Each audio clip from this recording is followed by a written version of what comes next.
Okay, oh, there he is. Okay, never mind.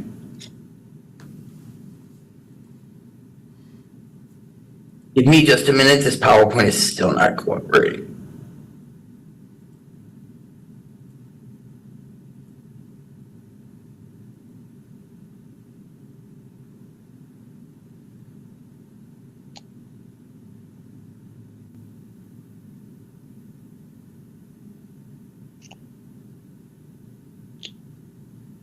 All right. Let's see, that's not what I wanted. This is what I wanted. All right. Good afternoon and welcome to the October TRAC committee meeting. Thank you all for participating virtually today. PSTA has developed several methods of ensuring the ability of the public to participate in this meeting as it is virtual. It has established three options. The first is for the public to, oh, this isn't going to work, is it? Give me just a second. If somebody at PSTA can share the PowerPoint, it would be great because PowerPoint will not open on my work computer. Okay, we're going to share it on our end. One moment. Yeah. Okay, do the next slide, please. During the meeting, the public can provide public comments via the telephone by calling 415-655-0002. The meeting ID is 231-7442-7045.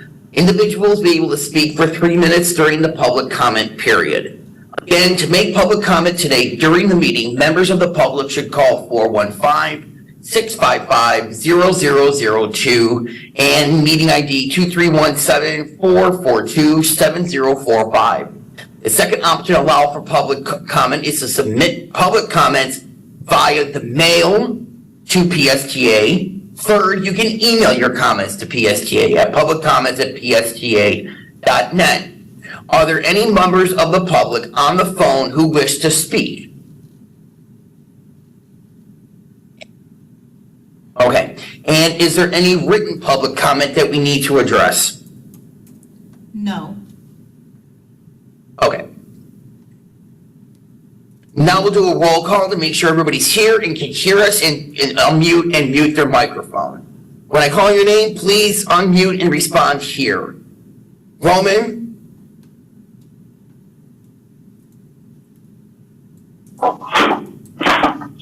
Roman?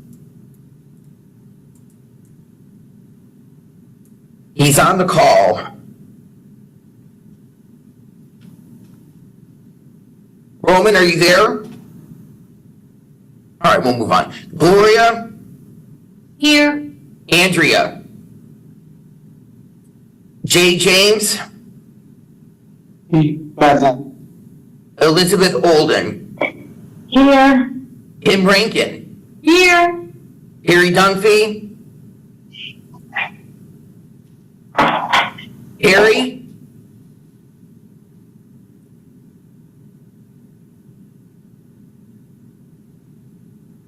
Mark, Terry said that because she's in California on a family emergency, she's going to try to listen, but she won't be actively participating. That's what she said initially. All right. Sean Schrader? Sebastian? Here. Duncan Kovar? Maxwell Johnson? Here. And Mark Boyce? Here. Okay. Are there any members whose names I did not call? Roman Shurubalko is here, I'm sorry. Thank you. All right, thank you everybody for responding. We'll now go over to the chairperson's report. In the interest of time, I will briefly mention the topics covered at the September PSTA board meeting. There was a public hearing before the technical start of the meeting on PSTA's 0.75 millage rate for the 2024 final budget. The board then voted to adopt fiscal year 2024.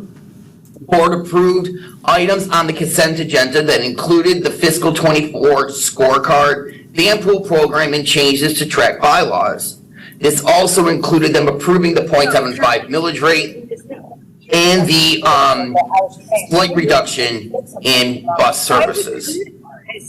We'll now go to, I don't believe Duncan is here, so I don't believe we can have a forward Pinellas report. The one question I had is, I don't know if Duncan mentioned to you, but he wanted to, again, he had put on the video.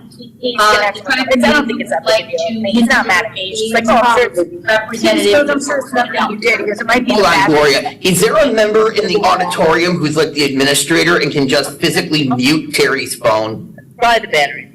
I can't hear Gloria. Yes, But it was fun. It looked way better. Teresa. He had so many, All the way Euro down. comic Katie. All the way down, all the way, oh, no, Teresa, go all the way down. Yeah, that one. Okay, Gloria, can you say that again, please? Sure. Duncan was going to, I know he was going to mention it at the meeting that, he has been the representative from the TRAC to the Citizens Advisory Committee at Forward Pinellas. We do have a slot on the CAC. And I've served as it, Duncan has served as it. It's a really interesting committee to be involved with. The only catch is that it's at night. It's from 7 to 9 p.m. once a month, down in downtown Clearwater. It's a very good educational opportunity for people to see what is happening beyond just what we're doing, how transit fits into the overall planning of transportation and movement within our county. And so, again, I'd love to have another member of our TRAC committee consider volunteering to be the representative to the Forward Pinellas CAC. Okay. I can't remember if do we vote for the new chairperson and vice chair at the November meeting, or is that in January? Because I think that's when we would vote for that person as well, just to do it all at the same time. Right, I don't know. And also it just requires that there be someone who is interested, because we've never had to, there's never been a selection process. It's just that when the person wants to be. Okay. All right. Thank you for that information. And yes, Duncan did mention it the last time when we met at PSTA in September. So hopefully we can get that onto the agenda for the next meeting. And like I said, if it's also something that we have to vote on, we could probably do it when we vote for the new chairperson and vice chairperson. All right, with that, we're going to move on to our informational items. We have 3 this afternoon. First, we're going to go to Abhishek Dayal, and he's going to give us some updates about the Clearwater Transit Center. Hello, everyone. My name is Abhishek Dayal. I'm the Director of Project Management. And in the last couple of meetings, I know a lot of TRAC members had questions about the Clearwater Transit Center. So we all thought this would be a great point to give an update on where things stand with the project. A very important project located in downtown Clearwater. So here I am to talk about this project. We can go to the next slide, please.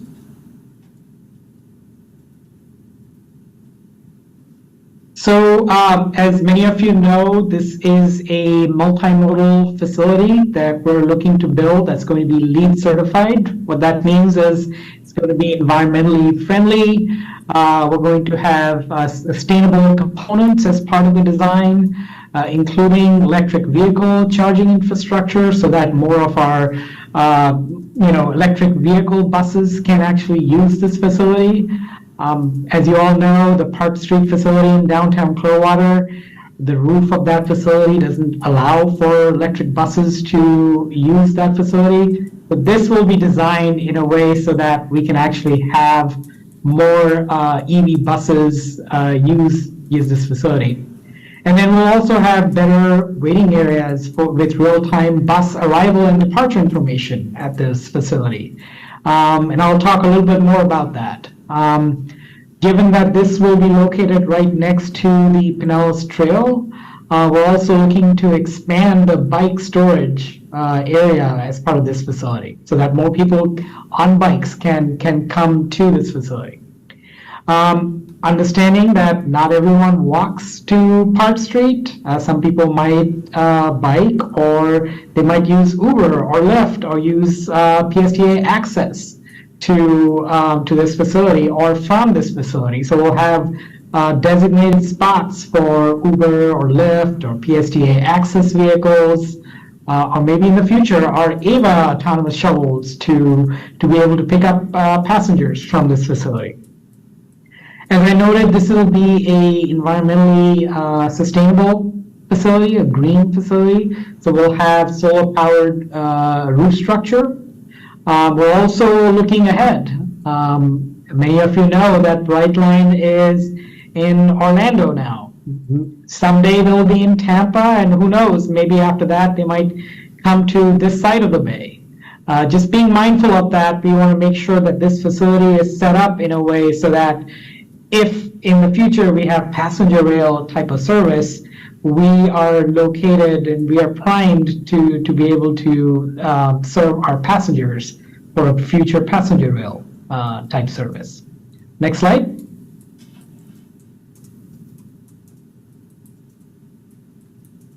So this is a site plan that shows how the facility is going to be designed.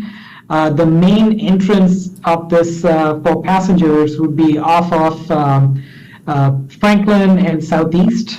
You can see a big purple kind of a block shown in the corner.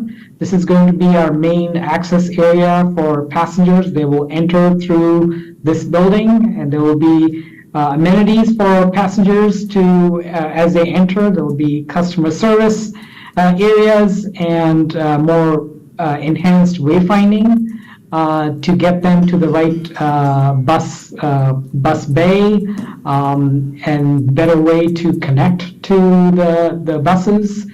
We're also looking to make this a kind of as a way to enhance the Pinellas Trail that's right next to it. Our approach is to allow for more bike connections to be able to connect directly to this facility through this Pinellas Trail. You can see here in pink, oval pink, that's the area where we're going to have rideshare pickup drop-off, whether it's through Uber or Lyft or through PSTA access, so that people can get on or get off here and then walk straight on to the bus area where they can catch their next bus. And then a couple of other locations shown here in purple in the middle aisle. That's where we'll have indoor waiting areas for people to wait for the next bus. We'll have restrooms and again better waiting environment in this general facility. One of the things that we really like about this site is the fact that it's right across from where the city of Clearwater is building their new city hall, just north of Franklin. Again, provides for a better connection to City Hall, whether it's the City Hall to attend city council meetings or going to the municipal services building that's a little north of that to pay your utility bills or get a permit or meet with city staff. So again, it provides for a better destination from this facility. And many of you have ridden Sunrunner. As you know, we've got great public art on the Sunrunner. Similarly, we're going to include art as part of this project as well. Next slide. The next few slides, I'm going to show you some of the renderings, the initial renderings that our design team has put together. This is a view from the corner of Southeast Avenue and Franklin Street. This is where the main entrance would be for our riders. As I said, they will go through this customer-oriented building and essentially go through this building and into the main terminal. Again, we're trying to emphasize Pinellas Trail quite a bit on this project, so that a lot more people can use this trail, especially the bike traffic, and then be able to cross Southeast Avenue and access this facility. You can kind of see where the AVA shuttle is, right behind that AVA shuttle. You can see where the bike parking is going to be. That's kind of where our proposed main bike storage area would be. And then right next to that is where our Uber, Lyft, and PSTA access drop-off and pickup is going to be located as well. Next slide. And this is a view from Court Street and where the day spa is.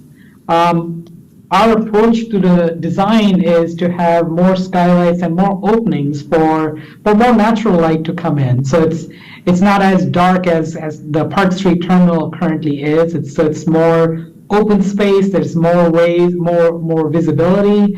We're also including some lighted bollards all along the periphery of the terminal, so that with lights, so that in the evening it's safer for pedestrians who are waiting for the buses. Those will light up. So in the evenings it's safer. And then we're also going to have more landscaping, so it makes for a more pleasant environment to wait for our buses.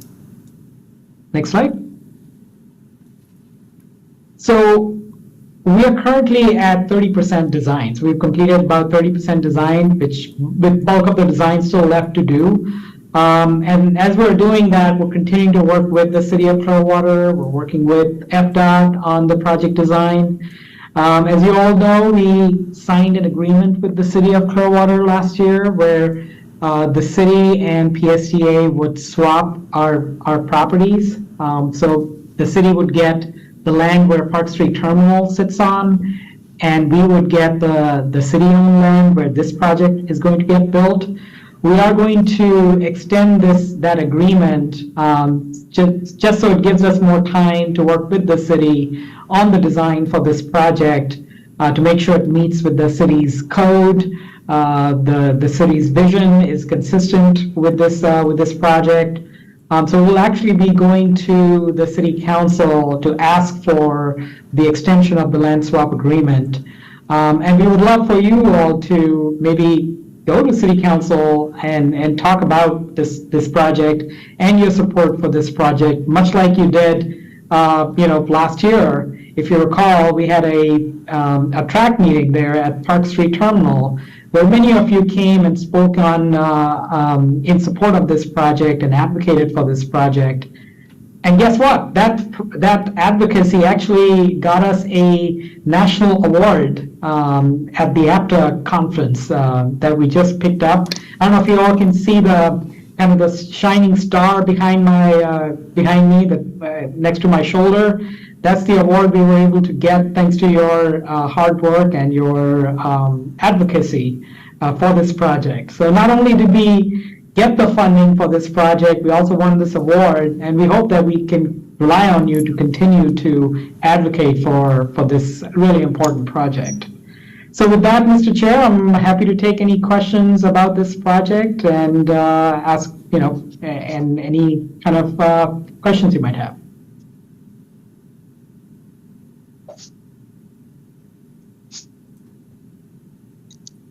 Did we lose the connection? We can hear you. We can hear you now. Mark, we can't hear you. No. You're unmuted, but Now you're muted, it says. I don't know. Well, we can probably ask our questions in. Yeah, go ahead, Gloria. Yeah. Okay, well, the one question I had is, I know that there's always been the issue of police presence, and I know that the new facility is also kind of across the street from where the Clearwater Police Station is. What plans are there to make sure that there's good police support, coverage, all that at the facility as well? yeah, great question. In fact, we are going to be talking to the Clearwater Police Department to make sure that there is a presence there. We are also looking to have our safety and security personnel located at this facility. We're designing spaces for them to be able to have an office so that they can work with the Clearwater Police Department more closely for, making sure that the facility is safe for everyone. All right, thank you, Gloria. Can you hear me this time? Yes. Yeah. Thank God. Okay, I was going to have to start using ASL to get through the rest of the meeting. I want to, thank the staff for putting this presentation together, because I know a number of us were inquiring about what was going on with the project. So thank you very much for doing that. And like I was trying to say earlier, I remember that even as somebody like myself who lives in St. Petersburg, I am, as a transit rider, indirectly affected by this trip or this project, because there are certain routes that service both Grand Central Station and Park Street, and only older buses can be used because of the height restrictions at that station. So this is a project that doesn't just assist people who live north of Ulmerton. It's a entire county project. And, we can all benefit from having a better project like this in the county. Something I wanted to ask, and this is, I'm kind of excited to see that it's in there, was the little cutout for Uber and Lyft to drop and pick people up. Because one of the questions I was going to ask at the end of this meeting was, could we get an Uber and Lyft pickup spot at 34th Street lay-by in Grand Central Station?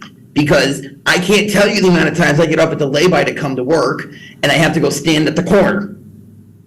So if there's nowhere for the Uber to come into the lay-by and pick us up, or anywhere near there for it to pick us up. So I have to walk to the corner by the little drainage ditch where they're doing all the electrical work. But to see that this idea and this forward thinking is being included in new projects at PSTA is very hopeful. And I really think it's awesome. That's all I have about this project. Does anybody else have any questions or comments about the Clearwater Transit Center project? Okay. Oh, Brad. Hey, Mark. Brad has a comment. Yeah, thank you, Mark. Hey,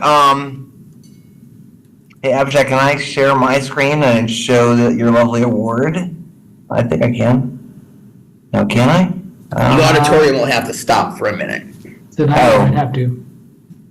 I don't know.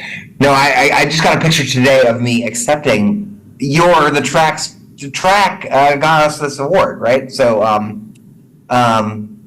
he's still on mute. here we go. Oh, I think he's doing it now. Can you guys see that? Oh, wow. Yeah. Yeah. Last week in Orlando, it was a major award thing, with a huge audience, and PSTA won a national advocacy award thanks to your effort on the Clearwater Transit Center, and that's where we got the star. Abhishek has the trophy in his office now. We're going to shop that around each TRAC member. You guys can have it too, for a week, kind of like the Stanley Cup or something like. We can just Exactly. No, but I want. How do I stop? Okay, good. I do want to emphasize what Abhishek just ended his presentation on. You guys were so great at getting us this far, and as riders of PSTA know more than anyone how important it is for us to get a new transit center to replace the 45-year-old dilapidated Park Street. As you, Mark, described, one of the many problems with it is it can't handle our newer buses.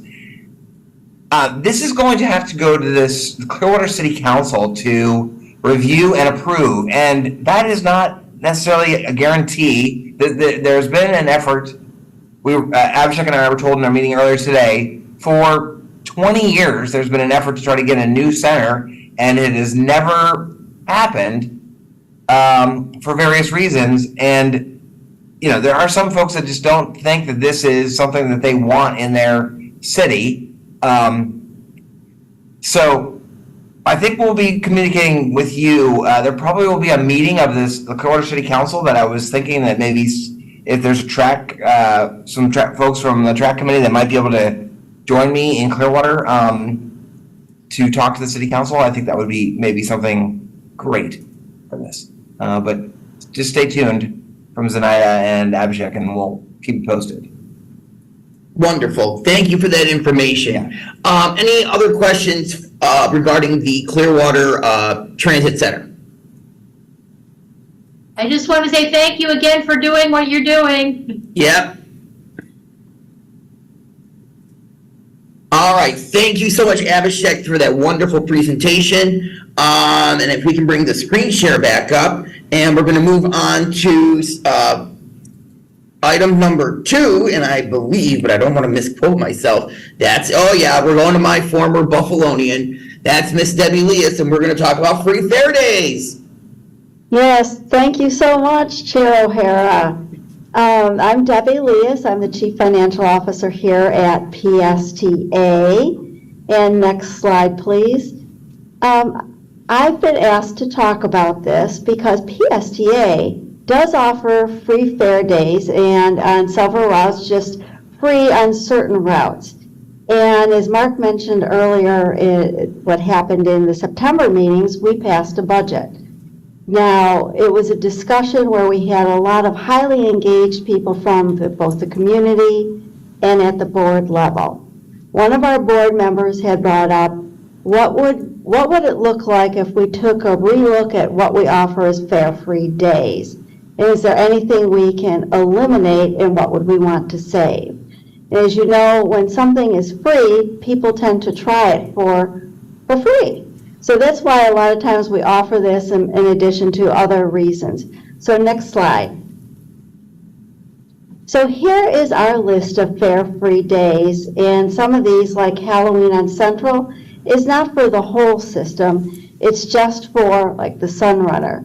And the same thing, Blue Jays training is just up in Dunedin. And in both of those cases, our board members are reaching out to the respective communities to see if they would help to supply the money to make up for any cash revenue we lost. For example, Halloween on Central would be $1,600 of estimated cash revenue that we lose on that particular day.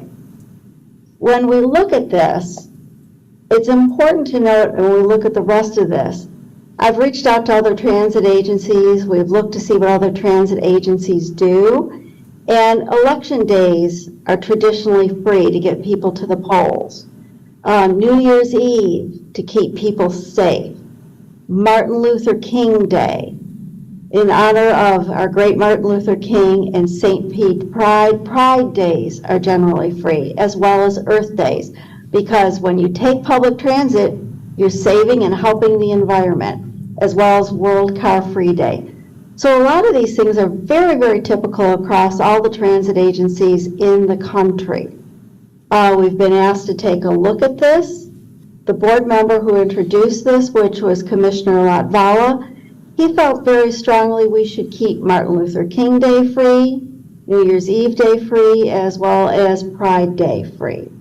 But what I'd like to do is reach out to you and say, what do you think? And before I do that, the good news and what I love most about this slide is that we've included all these free days in our fiscal 24 budget. So there's nothing that has to be done right this very minute. These days are considered free within the budget, but what as TRAC members do you think is important to keep or eliminate?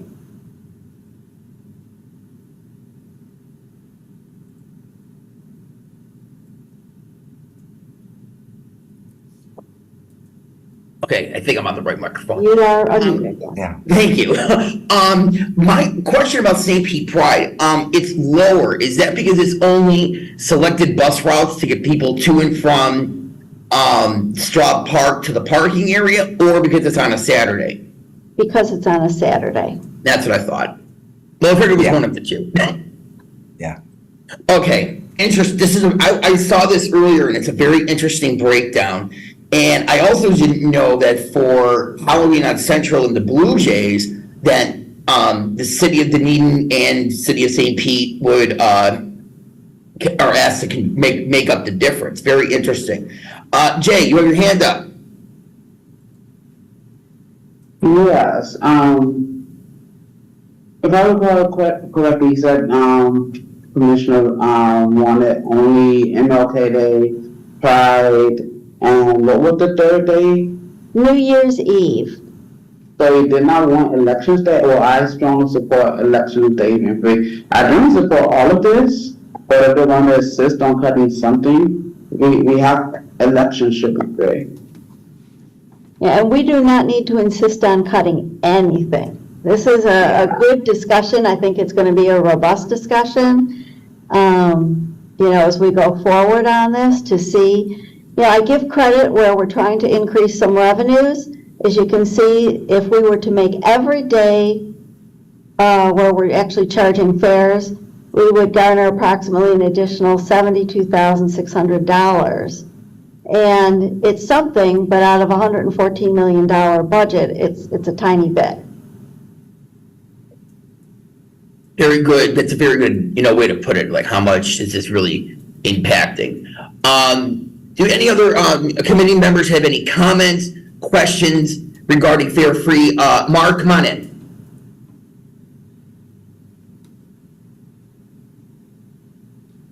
Yeah, my opinion on this particular issue is that all of the free rides are eliminated except for emergencies like a hurricane. Because in my opinion, it's unfair. If you want to be equitable, we hear a lot about that. Let's make it equitable.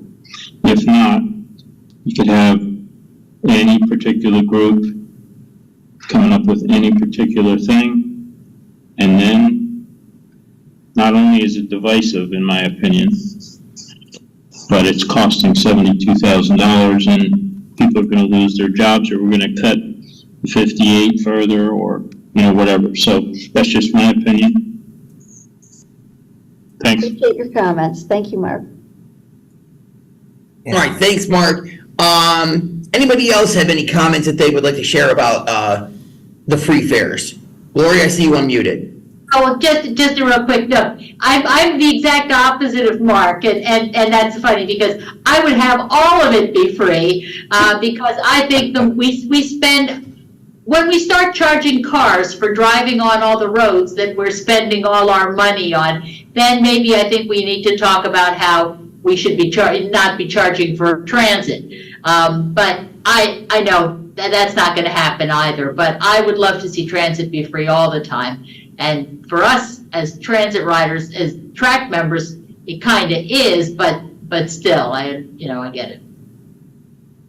Thank you, Thank you, Gloria. Anybody else? All right.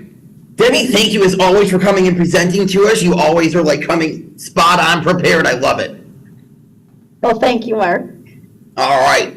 Let's move on to our last information item. And today that is going to be an update on Title VI. And that will be Jacob Labutka. I don't know, is he here or is Heather going to be filling in for him? I am filling in for Jacob because he volunteered to take a group on a Sunrunner tour. Okay. Do you have to be a little taller to fill in for Jacob too, or I'm sorry. No, we're on the opposite ends of the height spectrum. It's always fun standing up next to him. Oh, yeah. All right, Heather, the floor is yours. Okay, well, good afternoon, TRAC. You can go ahead and advance this slide. This is an update on our Title VI program. So first I'll start with just what we'll be asking the board to approve, and that'll be the Title VI program update, which I'll explain in a bit, monitoring results, and our major service change policy. And then we're also recommending that they approve our service equity analysis of the December service changes. Next slide, please. So a little background, to receive funding from FTA, we're required to follow Title VI of the Civil Rights Act, and that prohibits discrimination on the basis of color, race, or national origin, and ensures our services are provided equitably. As part of the requirements, we have to submit a program update every 3 years. There's 3 populations that we look at as part of Title VI. The primary focus is minority populations, but also covered are low-income and limited English proficiency populations. And then here you can see the percentages of our population for each of these. So 27% minority, 11.5 low-income, and 5.2 limited English proficiency. Next slide. So as part of the Title VI program update, we have to keep track of certain monitoring results to ensure that our services are deployed equitably and do not create any disparate impacts. 62% of our routes significantly serve the populations covered under Title VI. And if 1/3 of a route passes through minority communities, then it is deemed a minority route. We track on-time performance, comparing it between minority routes and all routes to make sure that it's similar, and it is. We also compare service spans and frequencies, making sure we're not providing more span or frequency in non-Title VI areas than in Title VI areas. And then for our system, minority routes actually have more span and frequency, which makes sense since there tends to be more transit demand in those communities. And then we also track our amenities and where they're located throughout the county, again, to make sure that we are deploying amenities equitably. And this is, in our county, we have 2019 shelters and benches at bus stops, and just under half of those are in the minority areas. Next.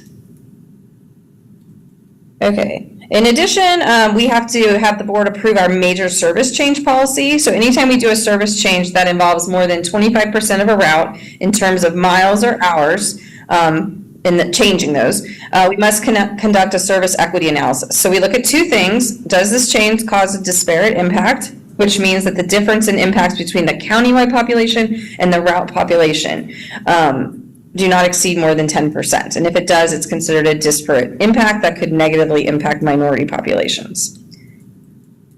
And about 27% of our population is minority. So I have an example here. Route 4 is about 40% minority. So if we were to make changes to the entire route, it could be a disparate impact since it is more than 10% of the county average. And then we look at disproportionate burden. This is similar to disparate impact, but it applies to low-income populations. So just another real-world example. Because of our service changes coming up, we conducted a service equity analysis for the changes that were approved last month, which I will go over later. And of the approved service adjustments, only Route 90 was flagged because as shown, next slide, sorry. So as shown here, Route 90 is about 20% more than the county average, but as long as we can mitigate the impact, then we are good. And so we did mitigate that impact by retaining about 3/4 of the ridership by having the service run both directions and similar amount of service hours. And then there's also service alternatives for the eliminated sections, including Route 34, 11, and Sunrunner. Next.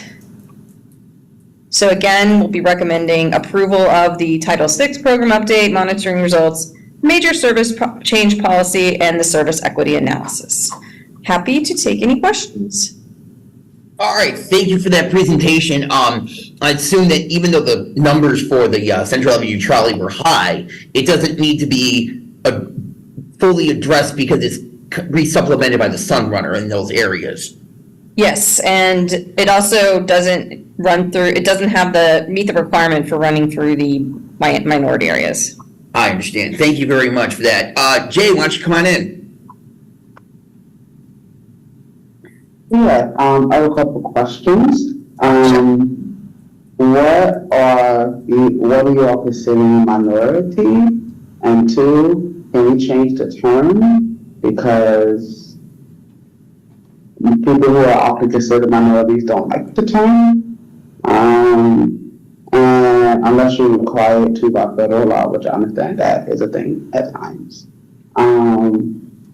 But yeah, what are the minorities that you all are calling minority? The people groups. Minority populations, so we, it's primarily Black populations. It's a population that makes up more than 10% of our overall county population, of any of the minority subgroups. And so that triggers a requirement for us to evaluate those further and to make sure we also translate materials that's for the LEP population. I know I'm mixing everything up. Sorry, this is Jacob's baby. He coached me this morning, but I may not have all the answers and may have to get back on this. Okay. Or Brad may have a better answer to that. Yeah, so basically what I'm asking is that, one, can we update the term minority? That is a big one. I'm just gonna be honest, the entire time he was speaking, every time he said minority, it felt like a dagger. Like, I'm not a minority, I'm a person. So like, if the people you're referring to as minority are like Black, brown, Asian, Native Indigenous, or like Native Hawaiian and stuff like that, even though I don't like the term person of color or POC populations would be more apropos because it's people-centered and not centered on whiteness. Because by saying that we're minorities means that whiteness is majority. Sure, they're the dominant group in our country, but it doesn't make, us any less human. So Okay, I yes, would really appreciate human-centered language in that. Okay, yes, thank you for that comment. I will get with Jacob and see what we are able to do, and I would think that we could, at least in our public presentations, use different language. I'm not sure what's actually required in the FTA reporting, but I'm sure it's defined in FTA guidance, but I think we can certainly take a look at how we're applying terminology for our presentations. Thank you for bringing that to our attention. No problem. Thank you, Jay. Anybody else have any questions in regards to the Title VI program that we were just informed about? Okay, Sorry, Jacob's actually listening in. So he said, he corrected my answer. Minority groups are any group other than non-Hispanic white. That's what I was thinking. But Yes, sorry. It would be much better if you could change the term. Okay, he's I listening like too. your comment, Jay. No doubt that the reason that Jacob was using that in this, is because this law was, created in like the early 1970s, on transit systems. So, yeah, PSTA is a modern organization, and we will change it moving forward. But thank you for bringing that to our attention for sure. all right, and Mark has put his hand up, so why don't you come on in? I have a solution that might help with the doing away with the discriminatory. Just say avoid the white areas, and that way everyone else is happy, and no one seems to mind straight white whatever. So just we can handle it. So just go for it, and make the routes go around us, and I think everything will be great. At least that's my view. I don't know. Okay. What? All right, anybody else have any comments or anything else related to Title VI? Yes, okay. All right, with that, we're gonna move on. Oh, thank you, Heather, for filling in for Jacob. It's much appreciated. Yes, thank with you. that, we're gonna move on to the member comments and other business. Items 6 and 7 is on our agenda. This is your opportunity to let staff know about any issues that you would like to share. I mentioned about my one already about the Uber pickup areas, and it sounds like that is in the works, which I like. My other question would be that since we're going to be losing there's going to be a bay becoming available at Grand Central Station. Is it possible to have Manatee County bus, because it comes up by Grand Central and just stops on the outside, to actually let them use one of the bays at our facility? Or is that like a no because of insurance and things like that? I can try to answer that. There's no. It's not even anything that needs necessarily an answer. Yeah, no, I don't think it's an insurance thing on that. Yeah, we'll look into it. Yeah, right now, for a time, although I think that it will be changing, there was sort of a capacity constraint at Grand Central, but yeah, that is, I think, certainly doable. We'll look into it. Yeah. Wonderful, thanks, Brad. All right, so now let's go to Jay, and then we'll go to Sebastian with their with the member comments and anything like that. Jay, come on in. Okay, cool question. One, did you say we're losing a bay at PSTA?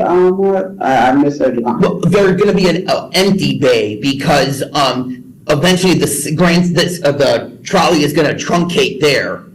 So there won't be two. Okay, I got you.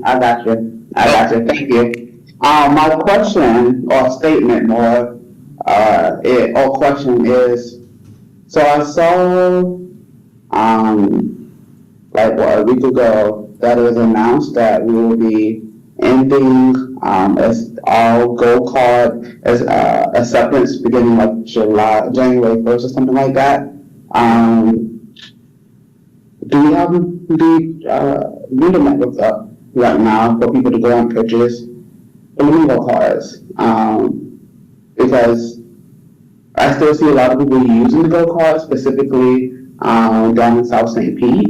And I just don't know if people have if it's accessible in those areas. I know the last time we had a conversation about this months and months ago, I don't remember, we discussed how we were having an issue with getting a vendor network up. But have we had that? Do we have that now? So, good question, good comment. Yes, the mag stripe paper cards will go away on in January, and they will be replaced with Flamingo various products. We will have by then. Not only will we have the we already have the plastic Flamingo cards that you keep in your pocket, in your wallet or purse, and you reuse. We have the app. And then, by then, starting next month, we will have paper Flamingo products that are called limited use cards.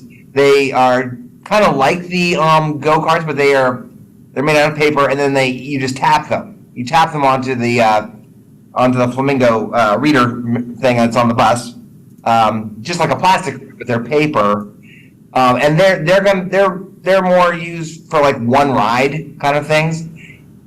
The big issue that we're very cognizant of, and I'm not sure, but I think probably most of the go-karts that you see, customers will no longer be we do have a good percentage of our customers that currently get onto a bus, put $5 bill in the machine, and get a day pass out of the machine.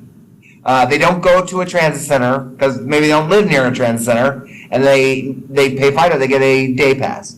And that will go away, and we want to make sure that they have an ability to still ride the bus. And of course, anyone can always ride the bus without going to a transit center by just either downloading the Flamingo app, which I understand that might be a problem, or if they have a tappable debit or credit card, certainly, or if they have cash, certainly. And then, yes, to your question about the outlets, other places, we're working, I believe, all of the places that currently sell go-karts, like Amscot and CVS and that kind of thing, they will distribute these Flamingo cards, Flamingo limited use cards as well.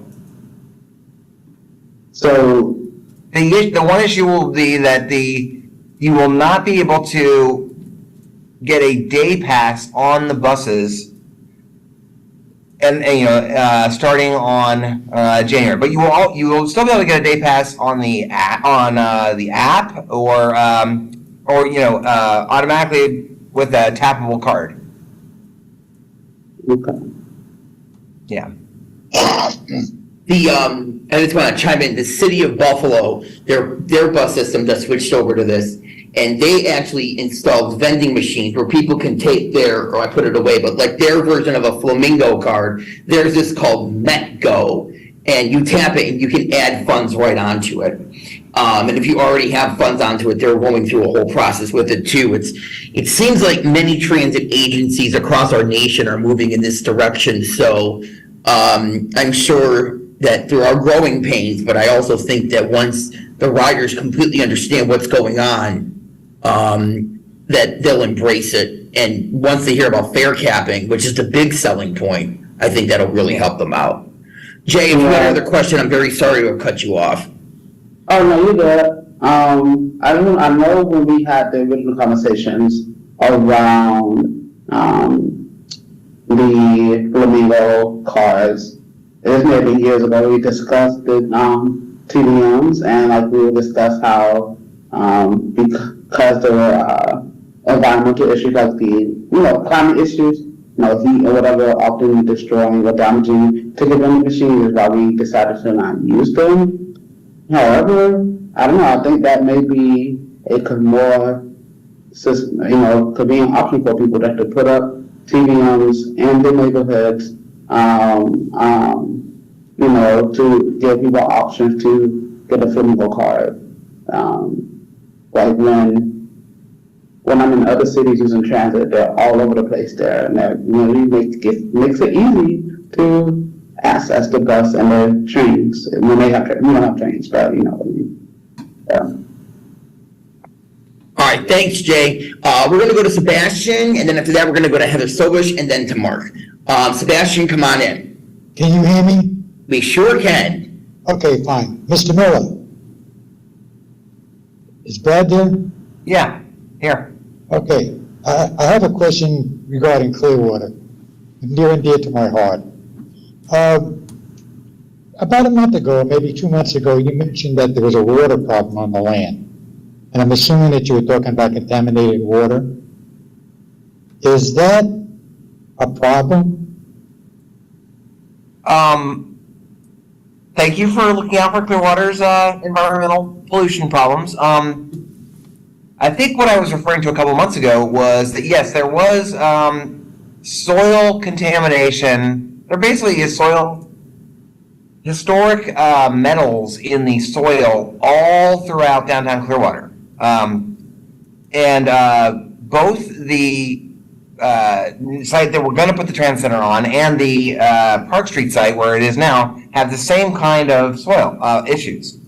What we discovered over the summer after some more environmental analysis was it's really not a problem at all at where we're going to build the transit center, because it's low level pollution that if you're not building residential, you don't have to do anything. Just putting the transit center, the parking lot, paving it, solves the problem. Okay, so it's no problem there. At our current center at Park Street, the city may want to make that into a residential high-rise someday, and so then they would have to clean it up, which is not, I mean, it costs money, but it's nothing really that bad. So I think the issue that I brought up a couple months ago was related to the soil, and it seems like we've got a handle on that now. Yeah. Okay, I'm back again. You said you might be having a problem with City Council regarding the land swap? Hopefully not. I think we have some really strong supporters on the City Council. You just never know. And so I just know that they're going to have to approve of this design. And that's why Abhishek and I will get to the TRAC committee opportunities to go to the City Council and just express whatever opinion you have on, making sure that we get a new transit center. I mean, one of the key benefits of this, that the Park Street of the many, is that this will have a air-conditioned waiting area for the first time, rather than just being out there in the heat. Yes. Yeah. And one last question. Regarding Park Street, what happened to the real-time electronics? At Park Street? Yeah. Remember the boards? Where you used to see where the buses were, what time they were going to come in? And they're not there anymore. Oh, well, I do know that there were some signs that were installed that we had to remove because buses for the roofs of the buses were hitting them. But I find out where they went. I don't know if that was the issue, exactly why we removed them there, but I'll find out. Thank you very much. Yeah, I was gonna say the same thing. Sorry, I was away, but yeah, I can find out as well. They've been gone a long time. Yeah. All right, thank you. Especially, I think, on the west side of the facility, those have been gone for a while, mainly because of the clearance issue, but I can ask about the status of those signs. Okay, Yeah, I thank think you. I heard they became obsolete with some kind of technology upgrade. Yes, the same thing happened down at Grand Central, and I know that Bob made a comment, and he had to work with Henry Lukasik, and they somehow got it working again. So That's right, yeah. there might be something out. There might be a fix around that situation. But thank you everybody for those for chiming in. Thank you, Sebastian, for your comments. Heather, do you want to come on in real quick? Yeah. Zenaida, can you let me share? Yes. Okay. Zoom is fancier than Teams, and Teams I can just take over. Yeah. Okay, can you see this? Not yet. Dang it. All right, let's try again. Screen.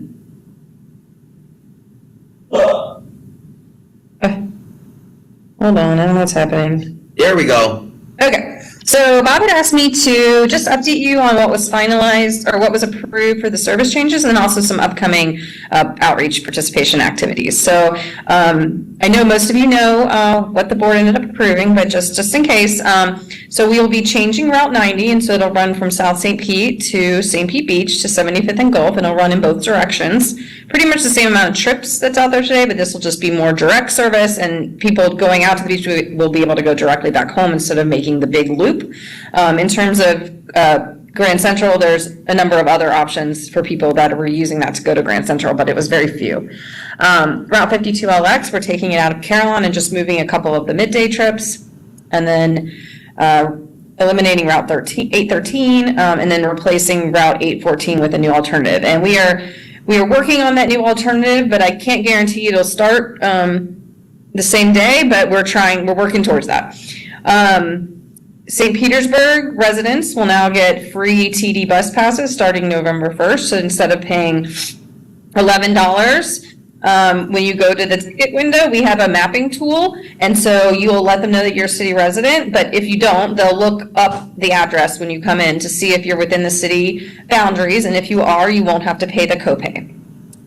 And then starting November 10th, all veterans, not just disabled veterans, will receive free fares. They will, kind of like TD, they'll go to the customer service window and get a Flamingo card that is loaded with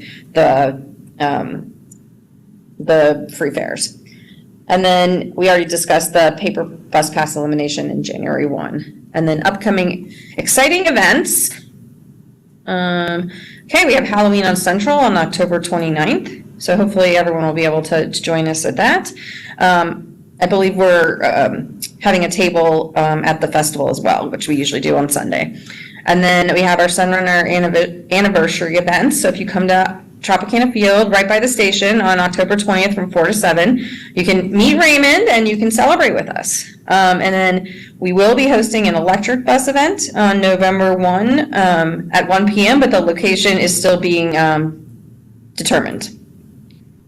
And I believe Awesome. Bob is out of town on a vacation, but I believe he'll be sharing with you any opportunities there are to volunteer at any of the events. Awesome. Sounds great. Thank you so much for sharing that information. Thank you. All right. Mark has his hand up, so why don't you come on in and for the member comment time?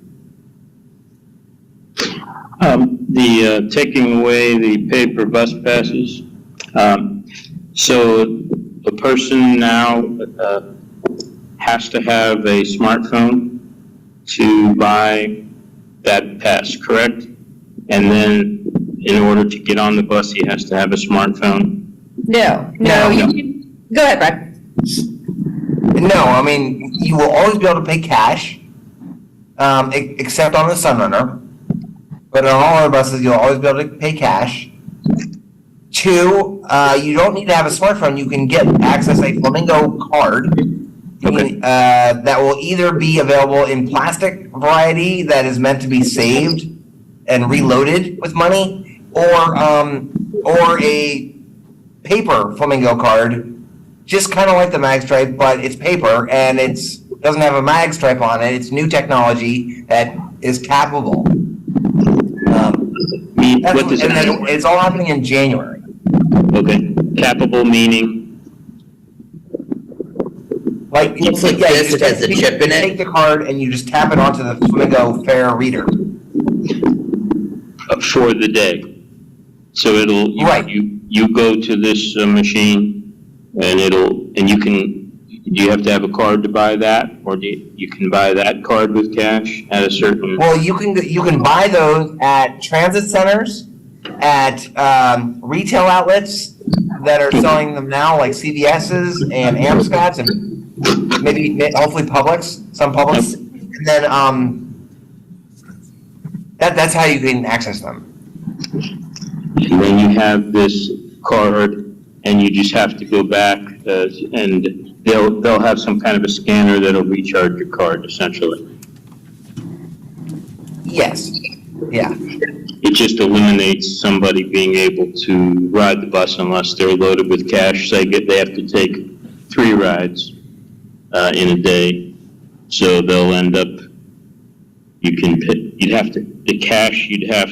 not giving you a card, so if you put in $5, you have to have exact change to pay $225 for one trip. Is that what's happening? That's right. I mean, right. Yeah. The only difference that'll happen in January is that if you go to the bus stop and you want to ride the bus and you're expecting to get a day pass with a $5 bill, you will not be able to do that. What you should do is download the Flamingo app and put $5 into the Flamingo app, and then it'll be the same as a day pass. Or you can go to a retail outlet or a transit center and give them your $5 bill, and they will give you a paper Flamingo day pass. You can do that. Yeah. Just that, yeah, you have to, yeah. And then, So, but yeah. yes, if you get on the bus and you put in a $5 bill into the machine, you'll get one ride. Yeah. Yeah, and So, that, I guess the purpose of this was to crack down on people who are riding anonymously or giving their card to a friend. Is that the purpose, or are we calling this? No, the purpose is that the mag stripe technology is no longer supported, and so the farebox machines, the readers of the mag stripes that you swipe are difficult for us to maintain longer. That's the reason. So we're going to this tappable technology instead of this mag stripe. Debbie? I was gonna say, I appreciate Chair O'Hara there being our Vanna White, showing our different fare types. But don't forget, you can also tap on with a debit card and a credit card. So, he's done a great job today. Yeah, the ones that are supported, they have a Wi-Fi symbol on them, just like the one that Mark was Yeah. showing. That indicates, Or this. that, yeah. Yeah.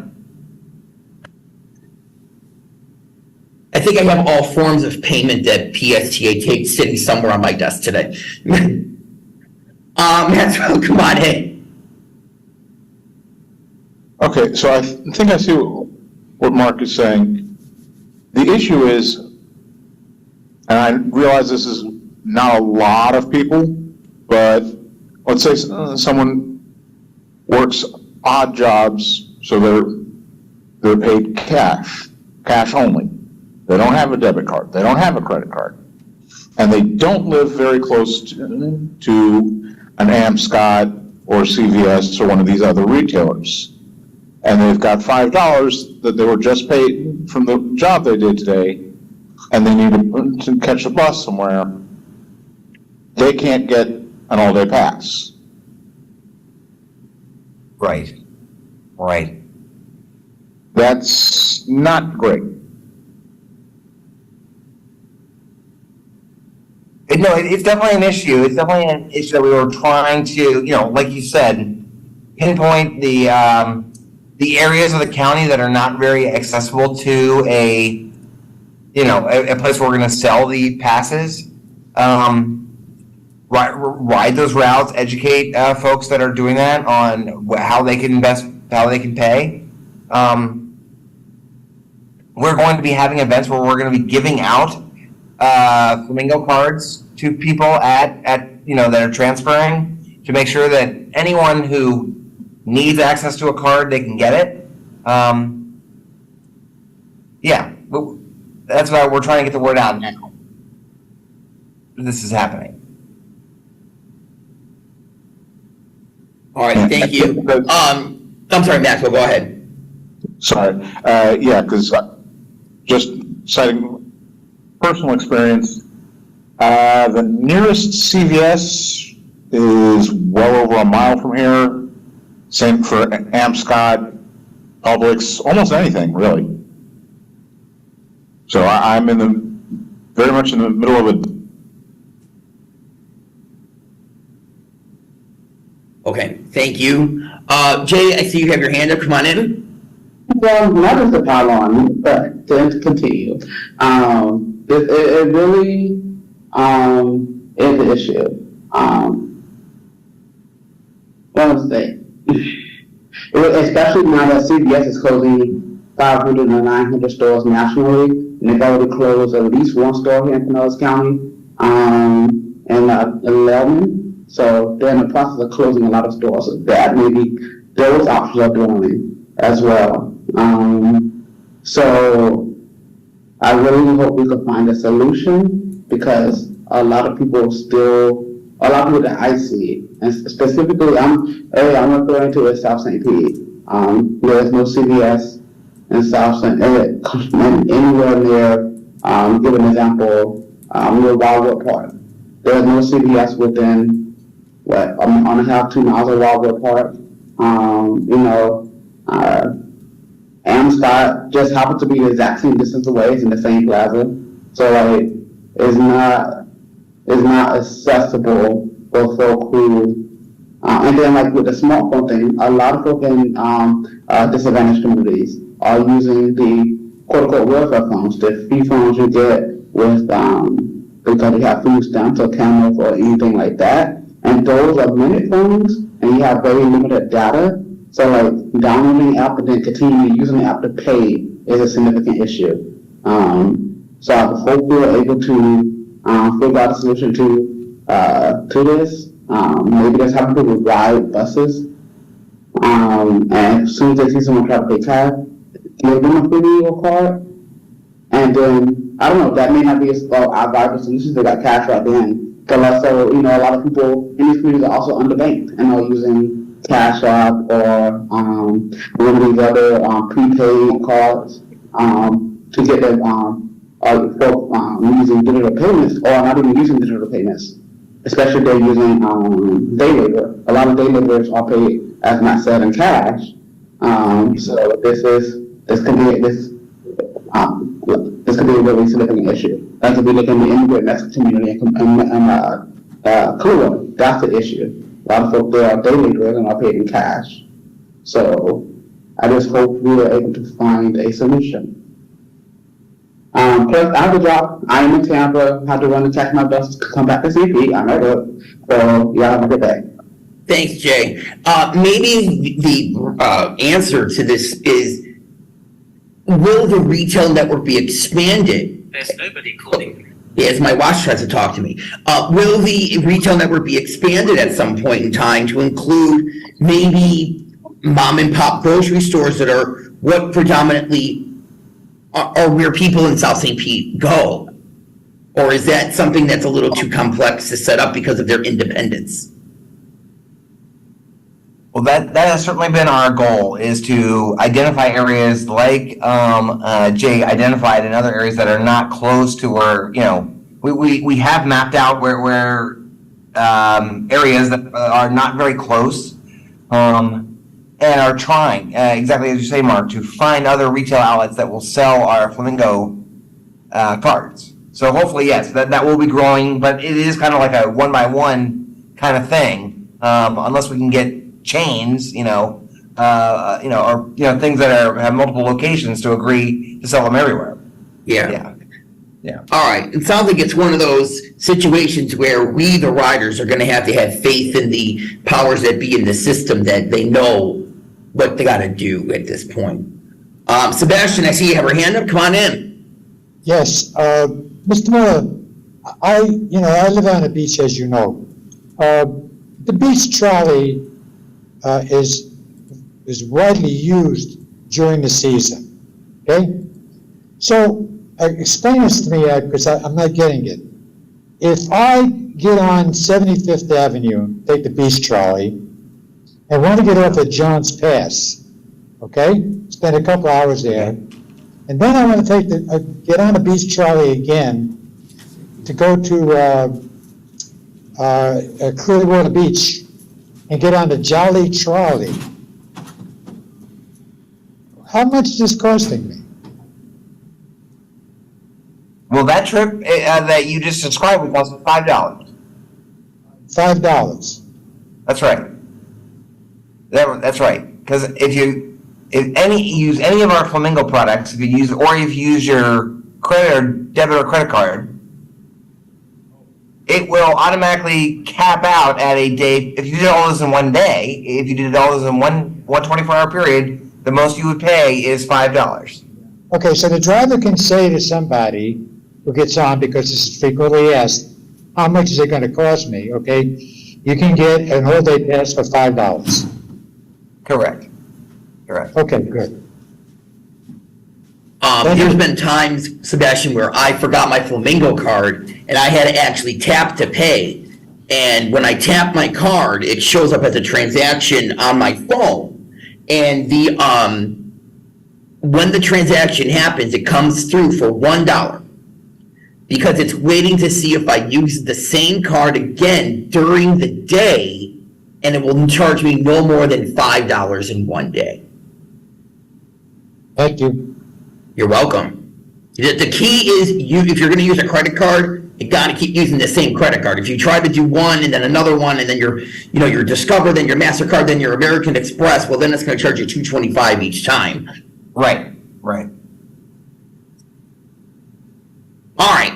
Any other questions or comments or anything else for staff or for the good of the order?